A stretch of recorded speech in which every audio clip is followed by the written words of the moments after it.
Bem-vindos ao Parempod, o podcast da Parentea. Eu sou Giovana Thierry, psicóloga e sócia fundadora da Clínica Parentea e agora uma das hosts desse podcast. E eu sou Luana Godoy, psicóloga, também sócia fundadora da Clínica Parentea, uma das hosts desse podcast que surgiu com a ideia de trazer assuntos como empreendedorismo, desenvolvimento infantil, de uma forma mais leve, mais descontraída, mais do nosso jeitinho, né, Gu? E o episódio de hoje é um tema muito importante, a gente vai falar sobre a inclusão nas escolas. E eu vou começar já com uma verdade difícil de engolir. Não basta estar matriculado para estar verdadeiramente incluído dentro de uma escola. Exatamente. Bora conversar sobre o que é inclusão de verdade e como ela pode e deve acontecer. O que os pais, os professores, os profissionais podem fazer para contribuir com o dia a dia das crianças na escola. Acho que você falou uma coisa muito importante, que é a somatória de todas essas pessoas que estão envolvidas, né? O alinhamento desses profissionais, da família, fazem a diferença nesse trabalho. Às vezes a escola tem uma criança com dificuldade, com TEA, com TDAH, com alguma outra deficiência, e ela está lá isolada, sem alguma mediação, sem um apoio, sem um acompanhamento específico e sem alguma adaptação. Isso acaba não sendo uma inclusão adequada. Uma inclusão de verdade, acho que a gente pode falar isso, né? E a criança acaba passando muito tempo dentro da escola. Cerca de 4, 5 horas, às vezes até mais do que isso, né? Num sistema integral, por exemplo. Tem crianças que ficam de manhã até final do dia. E isso precisa ser olhado, né? A criança precisa estar ali, não só estar ali. Porque a gente sempre fala, o objetivo maior de uma criança, por exemplo, com autismo, com nível 2, 3. De suporte, né? Uma criança que tem um pouco mais de dificuldade, né? Mais necessidades, né? A gente acredita que estar na escola é muito benéfico pela interação social, né? Por estar com as outras crianças, a convivência, né, com as outras crianças é muito válido, mas não é só isso, porque ela vai ficar muitas horas lá dentro, então ela precisa estar aprendendo. Exatamente, tendo um apoio específico, um acompanhamento específico voltado para a necessidade dela, mas de acordo com o que está sendo aprendido ali na sala de aula com as demais crianças. Dentro de um contexto mesmo escolar. Por isso que eu acho que começa, onde tudo começa? No PEI. O plano de ensino individualizado. Muitas escolas acabam deixando de apresentar isso para as famílias e para a equipe. E é aí que precisa de mais atenção, porque sem esse plano, a gente não tem direcionamento do que vai ser trabalhado, dos objetivos que vão ser alcançados, o que aquela criança pode, consegue, porque entra naquela questão de a expectativa que a escola põe em cima daquela criança, porque vale lembrar que toda criança é individual, né? Tem suas questões de forma individual, né? Tem suas questões individuais. Então não adianta a gente simplesmente fazer um programa genérico, que envolva todas as crianças dessa idade com autismo vão fazer esse tipo de atividade, vamos dizer assim. E não, né? Cabe elas a entrar no caso, entender a criança, conhecer. Por isso que é importante ter a equipe, né, multidisciplinar que atende aquela criança em parceria com a escola. Então, qual que seria o papel da família? Né? Estar apoiada numa equipe multidisciplinar. Né? Qual que é o papel da escola? Fazer essa integração, então, ter essa abertura para a equipe entrar, né, na escola e poder ajudar a montar esse planejamento individual. E a equipe estar disponível para ir na escola, observar, marcar uma reunião presencial, online, né? E tá ali sempre em alinhamento entre equipe, escola e família, que faz toda a diferença. Qual é a opinião sobre essa frase, Gô? A inclusão acontece quando a escola se adapta à criança. Na minha opinião, não é só a escola que deve se adaptar à criança. A criança também tem que se adaptar ao ambiente escolar. E isso é uma dificuldade tremenda também. Eu acho que quando a criança tem uma condição como autismo, por exemplo, já é um esforço tremendo estar naquele ambiente. Então, ela já está fazendo um esforço, mesmo que não seja intencional, ela já está fazendo um esforço para se adaptar àquele ambiente. Então, parece que, quando a gente fala essa frase, né, a escola deve se adaptar à criança, parece que a criança não está fazendo, não deve, Não né? deve fazer nada, o papel né? Nenhum da criança, da família, não é nenhum. E muito pelo contrário, muitas vezes já... Na verdade, não é muitas vezes. É certo que está fazendo já um esforço tremendo de estar ali. Principalmente, eu acho que entra nesse assunto a questão da família já proporcionar um apoio de uma especialista, a acompanhante terapêutica. Né? Ali a criança já está sendo apoiada com uma especialista, então isso acaba sendo um apoio tremendo. Um apoio tremendo de um esforço que a família está se adaptando ao ambiente escolar. Porque, infelizmente, muitas escolas não têm, né, essa estrutura, né? Essa estrutura, por exemplo, com um auxiliar de sala. Muitas vezes o professor está ali, sozinho dentro de uma sala com mais de 30 crianças. E não tem, e tem 1, 2, 3 crianças com autismo, com TDAH, com dislexia, que necessita de uma atenção especial, e o professor está ali sozinho. O professor não vai dar conta. Isso a gente já precisa alinhar essa realidade. Por isso que a gente não está aqui hoje para massacrar as escolas e os professores. A gente está aqui para ajudar, né? E pensar numa forma aí mais justa. Acessível, justa. Fazer adaptação curricular é um dos caminhos, é o melhor dos caminhos para, né, iniciar, junto com essa AT, junto com a equipe que supervisiona essa criança. Eu acho que o papel também, e é pouco falado, dos outros amigos, dos outros alunos que não têm uma necessidade especial, digamos assim, que não têm uma necessidade diferente. Qual que é o papel dessas outras crianças? O que elas ganham com isso? Muito conhecimento, acho que até evolução como pessoa. E a inclusão, dito isso, vai muito além do que começar na escola. Tem que começar em casa. Então, esse papel dos pais também, dessas crianças que não têm uma necessidade especial, da família conscientizar que agora tem uma criança com uma necessidade dentro da sala de aula deles. O que eles podem fazer para respeitar, ter empatia, né? Então, rodas de conversa sobre esse assunto. Aprender a ceder, a observar o que o outro gosta de fazer. Então, a inclusão, ela é enriquecedora para todo mundo. Para todo mundo. Acho que quando a gente fala dos professores também, por isso que exige um querer. E esse querer, ele precisa estar inerente dentro das pessoas, porque é uma realidade hoje em dia. Dentro de uma sala de aula, pelo menos vai ter uma criança, se tem diagnóstico ou não, ela está ali presente. É uma realidade e a gente precisa falar sobre isso. Inclusive, é algo que vem aumentando, né, a cada ano, as informações que a gente está tendo de que os casos de autismo estão aumentando. Antes era de 3 para 70, agora já está de 3 para 36. E a gente que vai muito em escola, a gente observa que em toda sala tem uma criança ou mais com alguma dificuldade, seja deficiência, seja um transtorno, seja uma síndrome. Atraso, a gente vem observando que tá bem comum.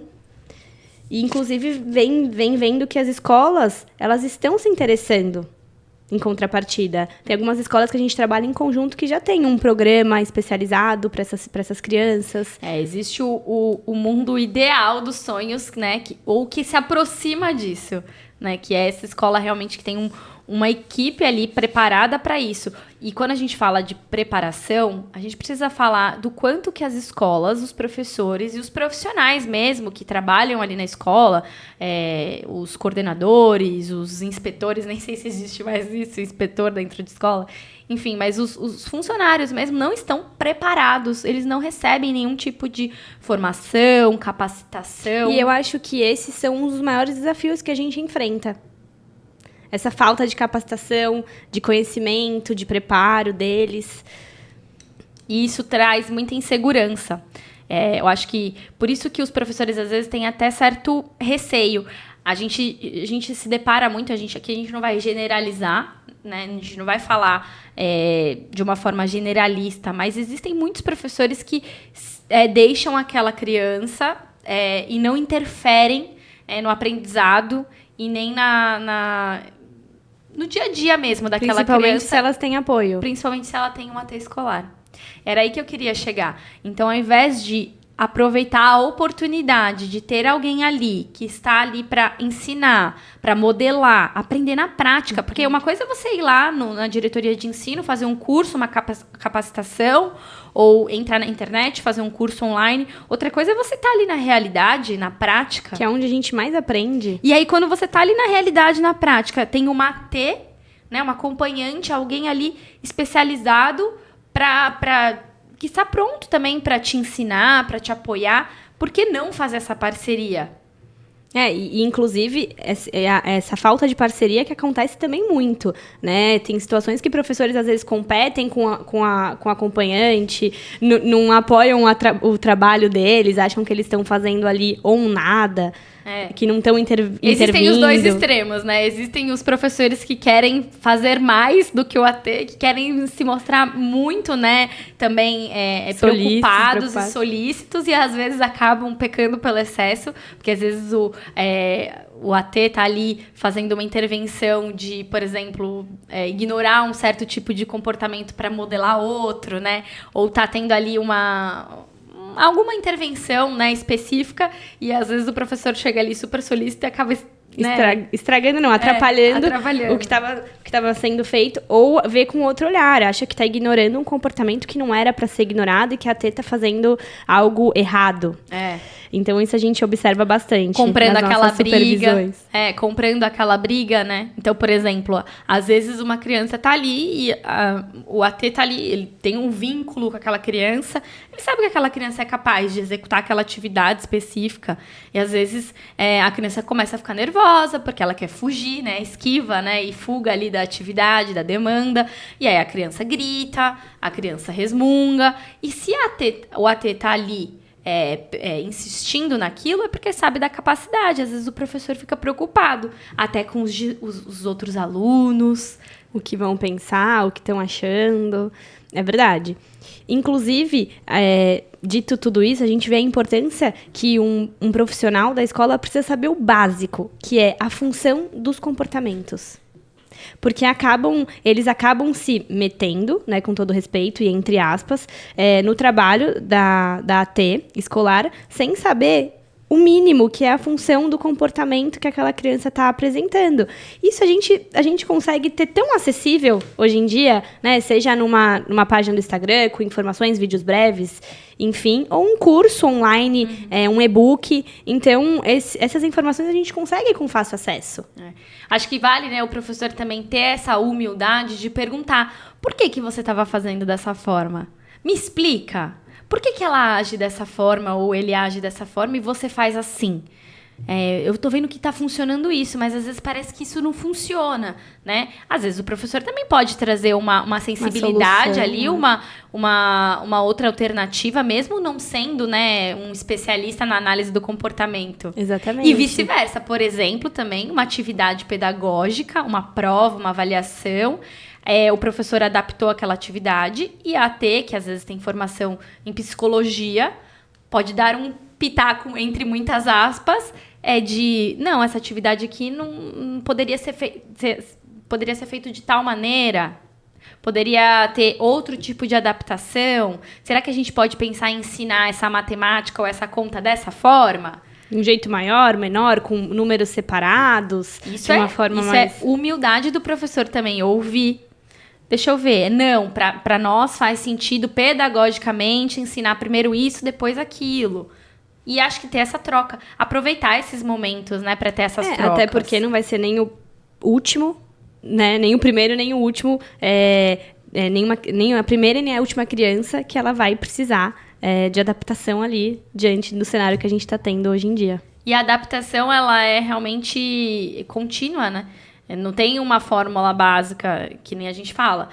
Não existe uma criança não estar aprendendo. Existe Você estar ensinando errado, né? Da forma errada. Da forma errada. Às vezes a gente tem que mudar. E mudar de novo. E eu acho que isso, assim, vai construindo um acervo pro professor. Um acervo de atividades, sabe? Atividades que ele vai guardando ali, vai anexando. Poxa, Verdade. isso daqui não serviu para essa criança. Como você falou, não vai ser a primeira, nem a segunda, nem a última que vai passar pela vida daquele professor, pelaquela sala de aula. Então, vai construindo o seu acervo também. Vai construindo a sua própria bagagem. O professor tem que estar disposto a isso. E eu tô falando muito do professor, mais do que ninguém, porque é ele que tá ali na linha de frente. Exatamente. Mas é claro que tem que ter o apoio da direção, da coordenação. De um auxiliar de qualidade.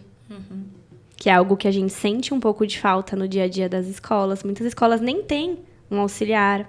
Não vou nem falar do salário do professor, não vou nem falar, já falando, né? Do desestímulo mesmo, né? Que o professor, hoje em dia, ainda não é tão valorizado aqui no nosso país. Mas existem professores que são muito esforçados. A gente vê isso quando a gente vai nas escolas, que perguntam, que querem saber, que estão assim, inseguros. Fazem materiais lindos para criança.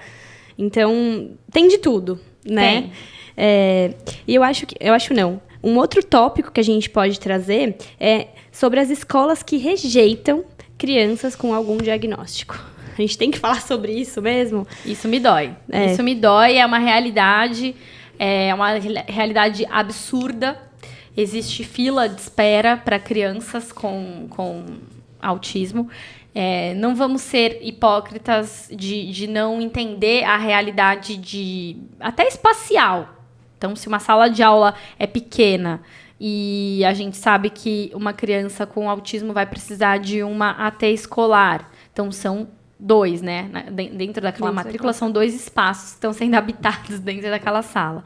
E aí tem mais um, então são mais uma criança e mais um adulto. Então, já são 3 adultos dentro da sala de aula. E aí, mais um, que também vai precisar. Então, se a gente colocar uma isso quantidade em prática mesmo e observar, é uma problemática. Mas é uma problemática que ela precisa ser olhada e ela precisa de soluções.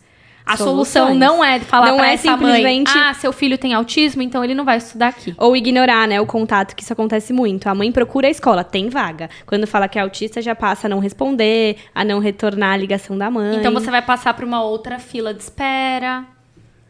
Isso é muito sofrido, isso é muito doído. Essa não é a solução, a gente precisa encontrar outras. Isso é desumano. Exatamente. E inclusão não é favor, né? É direito. Exato. Então, as escolas precisam estar por dentro disso. E as expectativas irreais dos pais versus as expectativas irreais das escolas? Qual a sua opinião? Vamos falar sobre isso? Acontece muito. Não é o ideal, mas acontece. Muitas escolas, às vezes, acham que aquela criança está preparada para acompanhar um PEI que já foi estabelecido ou acompanhar o PEI o currículo. O currículo escolar. Obrigada, Gô. O currículo escolar daquela turma. E não. Então, a gente, como profissional, principalmente, a gente tem que alinhar a expectativa, né, daquela equipe da escola e falar assim, ó, talvez essa criança ela não consiga chegar nesse nível agora. Não nesse momento. Não nesse momento, exato. Talvez a longo prazo, né? Então, a gente sempre tem que voltar. Eu percebo que as expectativas da escola, a gente tem que, às vezes, dar uma voltada. Então, assim, a gente trabalha com curto, né? Objetivo curto prazo, depois a médio, depois a longo. Que a escola, elas acabam sempre se baseando, tipo, a longo prazo. Daquele semestre é aquilo. Só que não, né? Tem algumas crianças que a gente, às vezes, precisa trabalhar um comportamentozinho ali de estudante em sala de aula, não simplesmente trazer para ela, identificar a letra A num ditado que ela vai disponibilizar. O professor tem aquela sede, né, de ensinar e de dar conta ali, de passar todo aquele conteúdo, aquele currículo, aquela ordem, porque eles também recebem esse tipo de ordem, né, que vem da direção, da coordenação. Então, eles querem passar aquela matéria, né, a matéria dada. A matéria tem que ser dada durante ali o ano letivo. Então, eles ficam naquela ansiedade. Às vezes, vale a pena a gente alinhar. Sintonizar. Eles, né? Fala assim, ó, acredito que isso não seja o ideal agora. O que você acha da gente voltar um pouquinho, né? Vamos voltar um pouquinho. Aí eles trazem ideias também, né? Tem muita escola em parceria que professores que sentam, fazem PEI junto com a gente. Pensei nisso, o que vocês acham? Vocês acham que está de acordo? Nossa, isso é muito legal quando acontece. Inclusive, a gente tem escolas maravilhosas, né? Parceiras, que pedem o nosso PEI para eles conseguirem adaptar junto com o PEI deles. Né? Esse é o mundo dos sonhos, realmente. E acontece. Então, você vê, a equipe está disposta, a escola está disposta, dá um match incrível. Incrível. E as coisas acontecem. A criança se beneficia, os outros alunos na sala, porque fica uma aula mais dinâmica. A gente sabe que quando existe uma criança ali, que ela não está sendo incluída verdadeiramente, ela vai ter mais problema de comportamento, ela vai se irritar mais, ela vai andar pela sala se ela ficar um tempo ociosa. Isso vai acabar atrapalhando um pouco também do andamento ali da aula, da turma. Então, que bom que dá para a gente se ajudar e se apoiar e fazer com que a aula flua melhor para todos. Exato. E em relação às expectativas irreais dos pais, a gente pode trazer algumas situações em relação a apresentações externas, apresentações em dias de festa junina, Dia das Mães, Dia dos Pais, que acontece bastante, né? Às vezes a criança tá ali ensaiando de uma forma bacana, tá participativa, mas a equipe acaba vendo que a situação no dia da apresentação vai ser outra. Então vai ter uma música mais alta, vão ter mais pessoas no ambiente. Às vezes vai ser um anfiteatro, vai ser um ambiente lugar escuro, maior, um lugar maior, um lugar que a criança nunca foi. Então essas variáveis podem atrapalhar a apresentação da criança. Então, a gente, conhecendo aquela criança, a gente já pode dar um direcionamento de que talvez não seja o momento ideal ela participar dessa apresentação específica. Até porque pode acontecer situações de exposição da criança, da família, caso ela se desorganize sensorialmente. Uma sobrecarga sensorial e a gente está pensando no bem-estar daquela criança. Né? Então, quando a gente dá uma orientação como essa, tipo, não é com muita dor no coração, porque a gente sabe o quanto que o pai e a mãe gostaria de que o filho participasse dessas festas, são sempre emocionantes, né? Mas, às vezes, não é o momento, às vezes não está preparado. E por isso que eu acho legal até, né, a gente passou pela festa junina recentemente, e eu até falei para uma das ATs, eu falei, guarda esse vídeo da criança ensaiando, eu falei, guarda, porque a gente não sabe como vai ser no dia da apresentação, mas o pai vai ficar feliz. Se tudo der errado no dia da apresentação, porque muitas vezes acontece, a gente vai mostrar, olha, ele estava ensaiando, ele estava participando, ele estava feliz, né? E ele tava entendendo o que era pra fazer, tava fazendo lindamente. Isso. Ele é capaz, né? Mas ele não... Nesse ambiente em si, ele não tá preparado ainda pra estar. Mas a gente vai trabalhar pra que isso aconteça. Pra que isso aconteça, né? E o que funciona, Gô? Porque, assim, nem tudo é um caos. Tem muita coisa linda que acontece por aí. A começar pelos professores.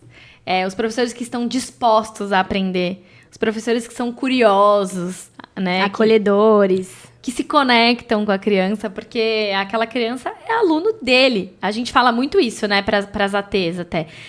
Deixa também o professor sentar ali e ensinar. Deixa fazer acontecer. É verdade. Porque as ATs, elas têm tanta sede de fazer, de ser a sombra da criança... E acabam tomando a voz do professor. Vamos falar do papel da AT também, que às vezes a própria AT tá ajudando para essa, não exclusão, mas para esse afastamento, né? Para esse atendimento que está ali muito individualizado e muito à margem da sala. Às vezes a própria AT tem esse excesso de proteção, porque, obviamente, ela está ali contratada, ela é uma prestadora de serviço daquela criança, então ela está com o olhar 100% naquela criança. E às vezes até precisa se colocar num lugar de abertura. Abertura para o próximo, abertura para as crianças. Até porque o objetivo que a gente sempre fala para as famílias é a criança não precisar daquele apoio 100% até o resto da vida escolar. Essa é a meta. É a meta. Então, o profissional, ele tem que ir se afastando, ficando mais longe, consequentemente, dando abertura pro professor, né? E ficar mais perto daquela criança e ajudar. Um bom profissional sabe se fazer desnecessário, né? Acho que é isso. Você e suas frases de impacto. Sempre. Bom, acho que a gente conseguiu Pincelar. bastante. A gente pode falar sobre o que funciona dentro das escolas. A gente trouxe sobre comunicação clara entre a família e equipe, em escola. O papel de cada um. O planejamento conjunto entre a escola, o terapeuta, os pais. A importância da humildade para querer aprender, para querer se renovar, para ter as trocas. Exato. E mudar a rota, recalcular as rotas. As adaptações simples que as escolas fazem, então um painel de rotina, economia de ficha, um cantinho sensorial, acho que é importante a gente falar sobre isso. Esses recursos 3 que você falou, acho que são os principais recursos que já muda bastante, já é um diferencial gigantesco dentro de uma escola. Acho que muita gente não sabe o que é economia de fichas, por exemplo. O que é uma economia de fichas? É um sistema de recompensa, né? De reforço. Então, existem esses recursos que podem ser utilizados dentro da sala de aula que facilita muito ali, né? No dia a dia. No dia a dia. Um painel de rotina que mostra que dá previsibilidade para a criança, que mostra o que ela vai fazer, o que ela já fez. Às vezes o professor já faz esse painel com a turma e talvez seja necessário fazer um painel em conjunto específico para aquela criança, com imagens, por exemplo. Às vezes os professores escrevem, né, a rotina do dia, né, aula disso, aula daquilo na lousa, e não custa muito pegar as fotinhos dos ambientes e colocar ali ao lado. Às vezes uma outra criança vai até se beneficiar também disso, vai ficar um pouco mais localizada, né? Dar mais previsibilidade para todos. Sim. E o cantinho sensorial nada mais é que ter um espaço na escola que a criança consiga ir lá no momento de desorganização sensorial, né? De sobrecarga. Ir lá se acalmar, que seja com poucos estímulos, sem muito barulho, sem muita luz. Então, ela vai para esse lugarzinho, fica lá um pouquinho e depois retorna para a sala quando ela estiver um pouquinho mais organizada. Bom, acho que estamos chegando ao final desse episódio. Eu amo esse assunto, eu amo falar sobre inclusão, eu amo falar de escola, sou filha de professora, então, né, claro que esse assunto me fascina muito. E se você é mãe ou pai, gostou desse episódio, curte, compartilha, né?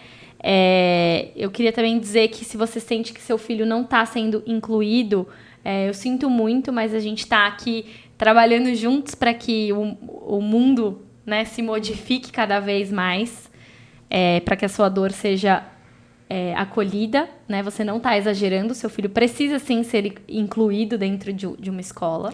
Toda criança ela tem o direito de aprender, de brincar, de se sentir pertencente. E quando isso acontece, todas as peças se encaixam. Então, esse foi mais um episódio do Parempod. Se faz sentido para você, compartilha com uma mãe, com um professor que precisa ouvir isso. E a gente queria agradecer quem está escutando a gente pelo Spotify e para quem está vendo a gente pelo canal do YouTube. Até o próximo episódio. Tchau, tchau.